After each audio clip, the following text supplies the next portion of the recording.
मेरे लिए इज़्ज़त की बात है, पहले भी कर चुका हूँ। 1 साल पाकिस्तान के साथ असिस्टेंट कोच रहा हूँ, ए टीम, अंडर 19, अंडर 13।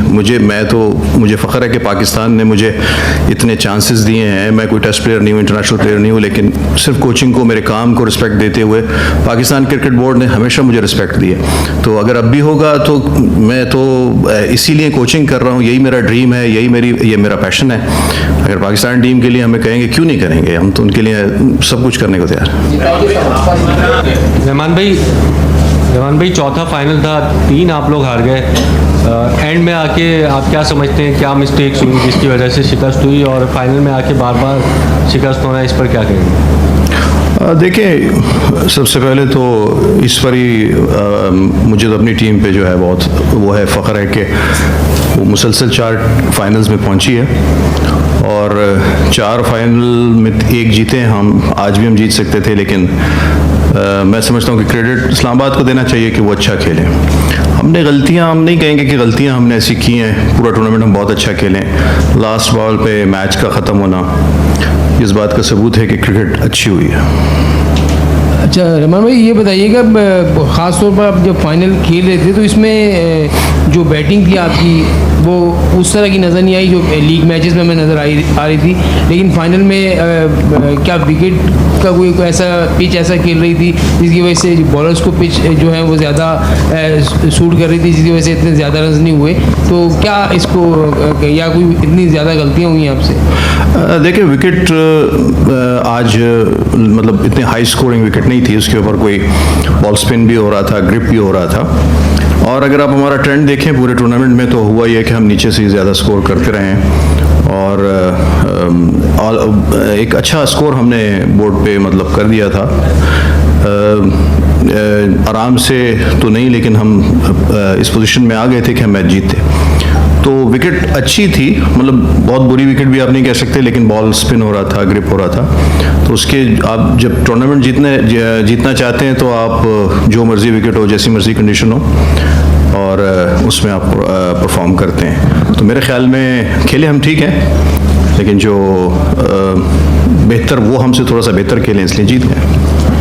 रहमान भाई, पहले भी आप जो है पाकिस्तान टीम के कोच रहे, अब तो खैर PSL ख़त्म हो गया, आगे न्यूजीलैंड की सीरीज़ आई है, कोचिंग की ज़रूरत है, लेकिन कहा जा रहा है शायद न्यूजीलैंड के खिलाफ सीरीज़ में हम पाकिस्तानी को कोच रखें वक्ती तौर पर। तो आपसे कोई रब्ता हुआ है, और क्या आप इंटरेस्टेड हैं कि वक्ती तौर पर आप ये पोजीशन संभालें? नहीं, रब्ता तो मुझसे कोई नहीं हुआ, लेकिन यहाँ प्रेस गैलरी में पहले मुझे एक्सेप्ट कर लें तो वहाँ शायद मैं एक्सेप्ट हो जाऊँ फिर। आप इफ्तिखार अहमद की परफॉर्मेंस के बारे में, इस सीज़न जो उन्होंने परफॉर्म किया है इधर, आप उनकी परफॉर्मेंस के बारे में क्या कहेंगे? क्योंकि सीज़न से पहले वो एक्सचेंज हुए क्वेटा ग्लैडिएटर्स से, ट्रेड हुए। इफ्तिखार अहमद 193 की स्ट्राइक रेट से खेले, आज बैटिंग ज़बरदस्त की, बॉलिंग भी अच्छी की, तो as a value, high value player आप उनको कैसे देखते हैं? देखें, मेरे ख्याल में ये मेरा बड़ा स्ट्रॉन्ग बिलीव है कि इफ्तिखार अहमद जो है वो जब जितनी भी फ्रेंचाइज से खेले वो सही तौर पे यूज़ नहीं हुए, उनकी सलाहियतों से उस तरह से फ़ायदा नहीं उठाया गया। हमने तो बड़े उनको इम्पॉर्टेंट जगह पे जो उनका रोल है, जैसा वो जो काम को कर सकते हैं, हमने उन टाइम्स पे उनको भेजा है और उन्होंने रिस्पॉन्ड किया है। तो मैं ये समझता हूँ कि अगर आप उनका पिछले मैचेस में देखेंगे तो अक्सर वो बहुत नीचे बैटिंग करने के लिए गए। उनके अंदर बहुत ज़्यादा सलाहियतें हैं, अगर उनसे सही काम लिया जाए तो वो बहुत बड़े प्लेयर हैं, और उन्होंने यहाँ ये साबित भी किया है।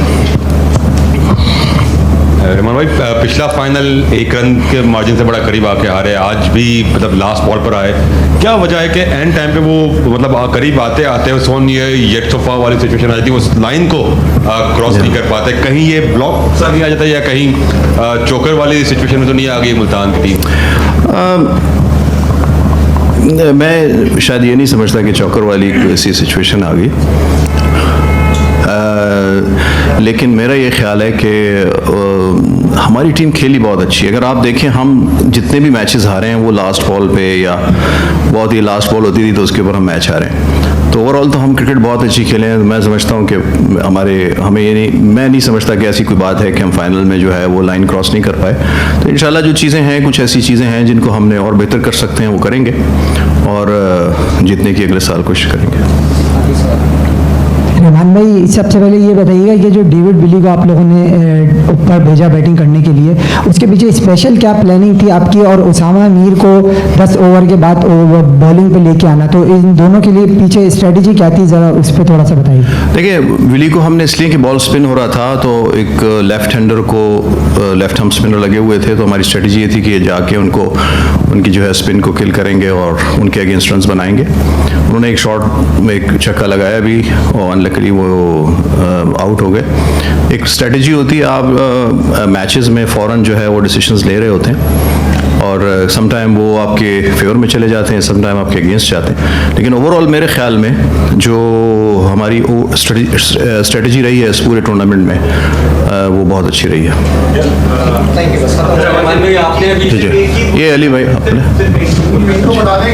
एक मिनट यार, अली शायद आपसे तारुफ नहीं है मेरा, लेकिन मैं बार बार हाथ उठाने के बावजूद भी आप इधर रिस्पेक्ट नहीं दे रहे हैं, तो आप अली कोई नहीं, उनको आपका इंतजार ही कर रहे हैं। 2:10 हो रहे हैं, आपकी वजह से ही बैठे हैं। अली आप छोड़ो। जी जी अली भाई बोलो। तो thank you so much Abdul Rahman भाई। अब्दुल रहमान भाई, आपने भी कहा कि इफ्तिखार को हमने सही तरीके से यूज़ किया। आज हमने देखा कि आपने विली के बाद भी और उसामा मीर के बाद उसको बैटिंग के लिए भेजा, तो आप नहीं समझते एक तरफ हम डोमेस्टिक में भी जो वो मिडिल ऑर्डर के हवाले से, क्योंकि अभी नया सेटअप आया 90 ओवर का जो पहली इनिंग का सेट आया, वहाँ भी हमें मिडिल ऑर्डर बैट्समैन नहीं मिल रहा क्योंकि ओपनर रन्स कर रहे हैं, और यहाँ भी हमने देखा कि हमने सही से जो इफ्तिखार को शायद मेरे हिसाब से शायद सही यूटिलाइज़ नहीं किया, वरना ज़्यादा रन होते आपके स्कोर बोर्ड। जी आपकी बात सही। आप एक देखें, अगर वो हमने जो विली को भेजा वो भी सिर्फ एक स्ट्रेटजी थी कि सर्कल में बहुत जल्दी आउट हो गए थे। जब एक प्लेयर जल्दी आउट, दूसरे तीसरे ओवर में बैट्समैन हमारा ओपनर आउट हो गया, तो हमने फ़ौरन लेफ्ट हैंडर को भेजा कि अपनी बैटिंग को भी थोड़ा सा हम लंबा करें। इफ्तिखार का जब आप जहाँ तक आप बात करें ना, इफ्तिखार हमेशा से उसका जो रोल है वो 5वें 6ठे नंबर पे एक जो वो डेथ स्पेशलिस्ट का रोल है, और अगर आप देखें तो जितने भी मैचों में उन्होंने परफॉर्म किया है उनको कम से कम 6 से 7 ओवर हमने दिए। उसामा को भेजने का जो था वो ये था कि उसामा लेग स्पिनर के अगेंस्ट अच्छा मैचअप है, वो हमेशा उनको मारते भी हैं, एक छक्का उन्होंने मारा भी, तो वो हमने पहले भी उनको यूज़ किया था एक जगह पे जहाँ पे लेग स्पिनर लगा हुआ था, तो उनके अगेंस्ट वो बहुत अच्छा खेलते हैं। तो सिर्फ ये स्ट्रेटजी थी, 2 बॉलों के बाद वो आ गए, लेकिन ये था कि मैं पर्सनली समझता हूँ कि हमारे मुल्तान सुल्तान ने उनको सही तौर पर इस्तेमाल किया। रहमान भाई, आज पाकिस्तान के बहुत बड़े साबिक खिलाड़ी ने गैर रस्मी गुफ्तगू में कहा है कि इधर उधर जो कोचेस के लिए देख रहे हैं, इन सबसे अच्छे तो रहमान भाई हैं, खिलाड़ियों के साथ अंडरस्टैंडिंग भी है पाकिस्तान टीम के कोच के लिए। अगर इसी सब की ऑफर होती है आपके, तो आप क्या कहेंगे? जी, ये मेरे लिए इज़्ज़त की बात है, पहले भी कर चुका हूँ, 1 साल पाकिस्तान के साथ असिस्टेंट कोच रहा हूँ, A टीम, अंडर-19, अंडर-13। मुझे फ़ख्र है कि पाकिस्तान ने मुझे इतने चांसेस दिए हैं। मैं कोई टेस्ट प्लेयर नहीं हूँ, इंटरनेशनल प्लेयर नहीं हूँ, लेकिन सिर्फ कोचिंग को, मेरे काम को रिस्पेक्ट देते हुए पाकिस्तान क्रिकेट बोर्ड ने हमेशा मुझे रिस्पेक्ट दी है। तो अगर अब भी होगा तो मैं तो इसीलिए कोचिंग कर रहा हूँ, यही मेरा ड्रीम है, ये मेरा पैशन है। अगर पाकिस्तान टीम के लिए हमें कहेंगे, क्यों नहीं करेंगे, हम तो उनके लिए सब कुछ करने को तैयार हैं।